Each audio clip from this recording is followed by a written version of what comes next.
بسم اللہ الرحمن الرحیم. درود پاک بڑے ایک مرتبہ صلی اللہ علی النبی الامی صلی اللہ علیہ وسلم. صلاۃ و سلام علیک یا رسول اللہ صلی اللہ تعالی علیہ وسلم.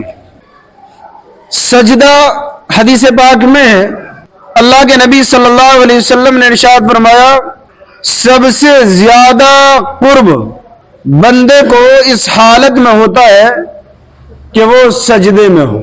یعنی ایک بندہ مومن جب سجدے کی حالت میں ہوتا ہے تو اپنے رب سے سب سے زیادہ قریب ہوتا ہے. سجدے سے بڑا ایسا کوئی عمل نہیں کہ جس عمل کی بنیاد پر ایک بندہ خدا سے زیادہ قرب حاصل کر لے. اس لیے آقا صلی اللہ علیہ وسلم نے ارشاد فرمایا اپنی پیشانی کو زمین پر رکھ کر اور سجدے میں دعا زیادہ کیا کرو. جب بندہ رب کے زیادہ قریب ہوگا وہ دعا کرے گا تو اللہ رب العزت اس حالت میں دعا کو جلدی قبول فرمائے گا. اس لیے کبھی کبھی ہاتھوں کو اٹھاتے ہوئے تو دعا کرتے ہو. اس حدیث پاک سے پتہ چلا کبھی کبھی سر کو سجدے میں رکھ کر بھی دعا کیا کرو, لیکن نماز والے سجدے میں دعا مت کرنا, بلکہ الگ سے ہی اپنی سر کو زمین پر رکھ دیا اور رب کی بارگاہ میں دعا کرنے لگے. کبھی کبھی ایسا بھی کیا کرو, اللہ تعالیٰ اپنے بندوں سے ایسی حالت میں وہ راضی ہوتا ہے. سجدہ کہتے کسے ہیں؟ پیشانی کا زمین پر جمنا یہ سجدے کی حقیقت ہے. یہ پیشانی زمین پر جم جائے یہ سجدے کی حقیقت ہے. ایسے ہی یہاں پر میں اسی سے متعلق آپ کو ایک مسئلہ اور واضح کر دوں. سجدہ کس کو کہتے ہیں؟ میں نے ابھی آپ کو حدیث پاک کی روشنی میں اور اس کتاب کی روشنی میں جس کا حصہ سویم ہے اور پیج نمبر 39 یعنی 39 ہے, کتاب کا نام بہار شریعت ہے, رائٹر لکھنے والے حضور صدر الشریعہ علامہ امجد علی رحمۃ اللہ رضوان ہے.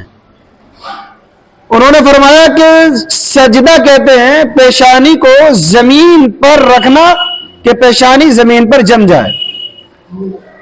اب اس سے دو باتیں یہ سمجھیے کہ جو لوگ یہ کہتے ہیں کہ مزارات پر جا کر کے سجدہ کرتے ہیں, جھکنے کو سجدہ کہتے ہیں, اور اللہ کے ولیوں کی بارگاہ میں جانے کو تو وہ سجدہ نہیں ہوتا ہے, وہ سجدہ نہیں ہوتا ہے. لیکن البتہ اس کے ضمن میں اتنا سمجھنا چاہیے کہ کسی ولی کی بارگاہ میں جھکنا بھی منع ہے.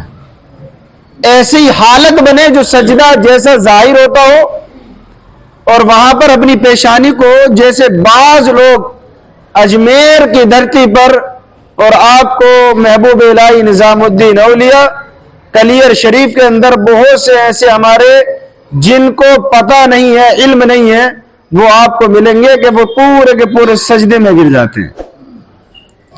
اللہ والے خوش نہیں ہوتے ہیں ایسے لوگوں سے,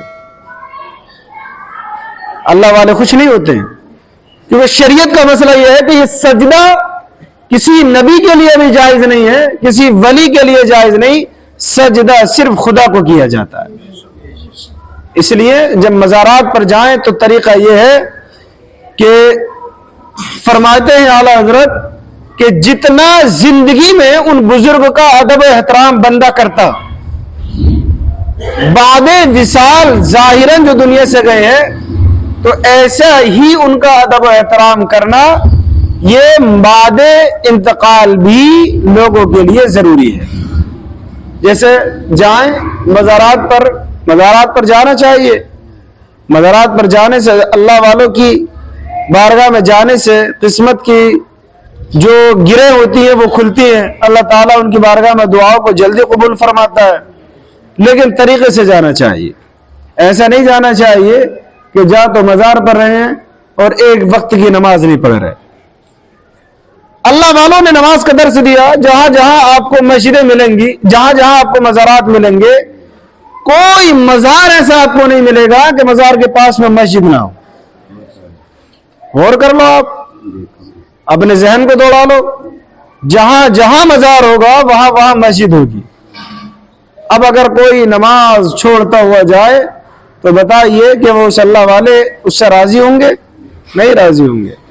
اس لیے جب جاؤ نماز پڑھ کر کے جاؤ، پاک صاف ہو کر کے جاؤ، اور چوکھٹ پر کھڑے ہو کر کے قرآن کی آیتیں سورتیں جتنی بھی یاد ہوں، درود شریف یاد ہو، کلمہ طیبہ یاد ہو۔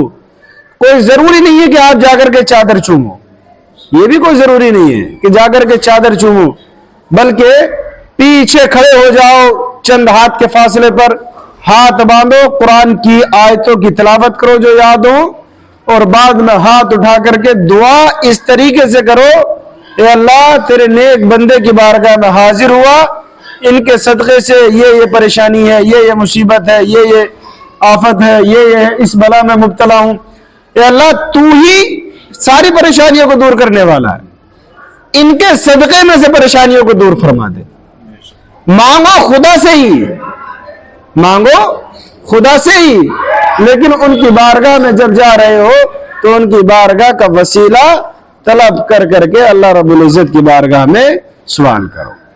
یہ طریقہ ہوتا ہے، یہ نہیں کہ گئے مزار پر جاتے کے ساتھ ہی چما چاٹی جو ہے وہ مزار کی شروع کر دی، جو ہے کبھی اس کا وہ، کبھی ہاتھ سے، کبھی یہ طریقہ غلط ہوتا ہے، بلکہ ایک جو شریعت کا دائرہ ہے اس دائرے میں جا کر وہاں پر مزارات پر حاضری دینا چاہیے۔ چادر چڑھانا، چلیے بات اب اسی پر آ گئی ہے، سجدے پر، تو میں اس بات کو کمپلیٹ کر دوں، ان کا سمجھنا اور جاننا بھی بہت ضروری ہے۔ آج کل ہمیں دوسرے جو بدنام کرتے ہیں نا، وہ یہ کہتے ہیں کہ دیکھو یہ شرک کر رہے ہیں، مزارات پر جا کر کے یہ وہ کرتے ہیں جو لوگ مندروں میں کرتے ہیں، ہماری شیرنی کو پرساد بتاتے ہیں، حالانکہ ان سے غرض نہیں ہے، وہ تو اللہ والوں کے دشمن ہیں، وہ تو مزارات پر جانے کو ہی شرک بتاتے ہیں، بلکہ یہاں تک کہ آقا صلی اللہ علیہ وسلم کے مزار کو توڑنے کی بات بھی کرتے ہیں، اور نہ جانے کتنی بار کوشش بھی کر چکے ہیں کہ گنبد خضرا کو توڑا جائے، لیکن اللہ جس کو سلامت رکھے اس کو کوئی نہیں توڑ سکتا ہے۔ مزارات پر ہمارے بعض لوگ منت مانتے ہیں کہ جب ہمارا فلاں کام پورا ہو جائے گا چادر چڑھائیں گے۔ پہلے سے ہی اتنی چادریں چڑھی ہوئی ہیں مزارات پر، پورا ڈھیر لگا ہوا ہوتا ہے، پھول اتنے سارے چڑھے ہوئے ہوتے ہیں، اور وہ ہوتا کیا ہے، چادر وہاں چڑھاتے ہیں آپ، وہاں کے جو زائرین ہوتے ہیں لٹیرے، آج کل کے زمانے میں تو لٹیرا کہتا ہوں میں ان کو، وہ وہاں سے اٹھائیں گے، چتے بنائیں گے، پھر دکان پر چلی جاتی ہے۔ آپ نے جو منت مانی، چادر کا مسئلہ شریعت میں اتنا ہے جو میں آپ کو بتا رہا ہوں، بہت ساری کتابوں کے مفہوم کو آپ کے سامنے بتا رہا ہوں علماء اہل سنت کی۔ ایک چادر جب تک مزار پر بوسیدہ نہ ہو جائے دوسری چادر چڑھانے کا حکم نہیں ہے، دوسری چادر چڑھانے کا حکم نہیں ہے۔ اب منت تو مانی ہے کہ چادر چڑھانا ہے مزار پر، اب چادر چڑھانے کی منت پوری کیسے کی جائے؟ تو اس کا طریقہ یہ ہے کہ جتنے روپے کی چادر وہ ملتی ہے نا، اگر ہو سکے تو ان سخت سردیوں کے عالم میں کسی غریب کو ایک چادر ایسی لے کر کے دے دو کہ جس کی سردی ختم ہو جائے، آپ کی منت پوری ہو جائے گی۔ کسی کوئی ایسا بھوکا پیاسا ہو، اسے کھانا کھلا دو، انہی پیسوں سے منت پوری ہو جائے گی۔ مسجد کے اندر کام چل رہا ہے، اتنے پیسے 100 روپے کی چادر ملتی ہے، آپ 100 روپے مسجد کے اندر دے دیجیے، منت پوری ہو جائے گی۔ 100 روپے آپ مدرسے کے اندر دے دیجیے، آپ کی منت پوری ہو جائے گی۔ ارے اللہ والوں کا مشن یہی تو تھا، ارے انہوں نے مسجدوں کو آباد کرنے کے لیے تو اتنی خدمات انجام دی، اپنے اوپر چادر چڑھانے کے لیے دین کا اسلام کام اتنا تھوڑی کرا۔ اس لیے جب بھی ہو تب ایسی صورت میں آپ تمام حضرات جب جائے تو اسی طریقے سے مزارات پر حاضری دیں۔ یہ وہ باتیں تھی جو سجدے سے متعلق آئیں تو میں نے آپ کو بتا دی۔ اللہ تعالی ہم سب کو عمل خیر کی توفیق عطا فرمائے۔